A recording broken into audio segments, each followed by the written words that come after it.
Здравствуйте, дорогие друзья! Сегодня я хочу вам рассказать об одном очень эффективном средстве от кашля, которое, кстати, можно использовать как взрослым, так и детям. Мы используем это средство всей семьей, всем помогает и все довольны. Даже доктора советуют его беременным при кашле.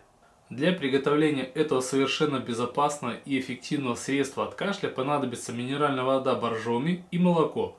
Лучше брать жирные. В моем случае 3,6% жирности.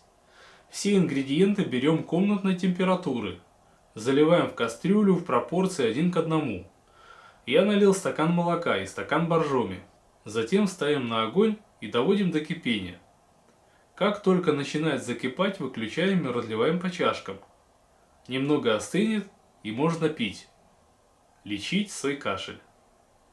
Если пить тяжело, вкус напитка не нравится, добавьте чайную ложку меда. Пить желательно 2-3 раза в день по стакану. Рекомендуют это делать перед едой за 30 минут. Но лично мы не всегда держимся этих рекомендаций и иногда пьем после еды. Тем не менее, средство хорошее и при этом довольно безобидное.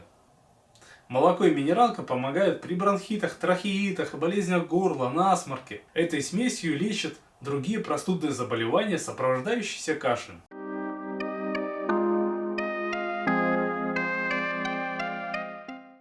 Дорогие друзья, обязательно попробуйте это средство от кашля. Лечитесь, не запускайте и будьте здоровы. Если вы знаете еще проверенные способы борьбы с простудой и кашлем, пишите в комментариях. Вы будете полезны для многих людей. На этом будем прощаться. Ставьте лайки, подписывайтесь на наш канал. Пока-пока! Друзья, обязательно подписывайтесь на наш канал, нажав на красную кнопку под видео «Подписаться».